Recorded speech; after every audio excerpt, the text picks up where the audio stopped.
விசிக மூத்த தலைவர் திமுகவின் இலக்கிய அணி தலைவராகின்றார். விடுதலை சிறுத்தை கட்சியின் மூத்த தலைவர் திமுகவின் இலக்கிய அணி தலைவர் ஆகின்றார் என்ற தலைப்பில் இந்த காணொளியை காண்கிறோம்.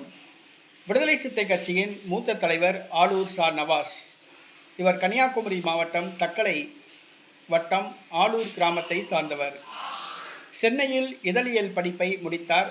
தற்பொழுது எழும்பூரில் குடும்பத்துடன் வசித்து வருகிறார். இவர் 2016ஆம் ஆண்டு சட்டசபை தேர்தலில் போட்டியிட்டு தோல்வியடைந்தார்.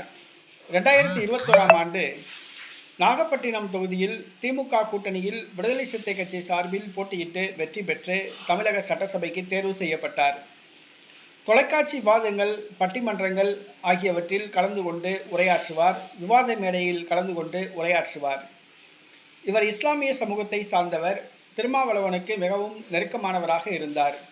ஆனால் நடைபெற்று முடிந்த சட்டசபை தேர்தலில் ஆலூர் சா நவாஸுக்கு போட்டியிட வாய்ப்பு வழங்கவில்லை திருமாவளவன். கட்சியில் அவருக்கு முதன்மை செயலாளர் பதவியை வழங்கினார். ஆனால் ஆலூர் சா நவாஸ் அதிருப்தியில் உள்ளார். அவர் திமுகவில் இணையப் போவதாக பேசப்பட்டது. தனி கட்சி ஆரம்பிக்கப் போவதாக கூறப்பட்டது. தற்பொழுது திருமாவளவன் தமிழக வெற்றி கழக கூட்டணியில் இணைந்ததால் தற்பொழுது கட்சியை விட்டு சற்று விலகி இருக்கின்றார்.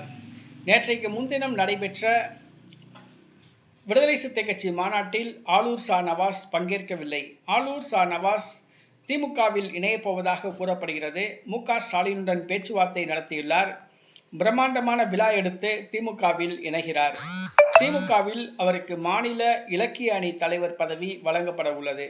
விடுதலை சிறுத்தை கட்சியின் மூத்த தலைவர் ஆலூர் சா நவாஸ் திமுகவின் இலக்கிய அணி தலைவர் ஆகின்றார்.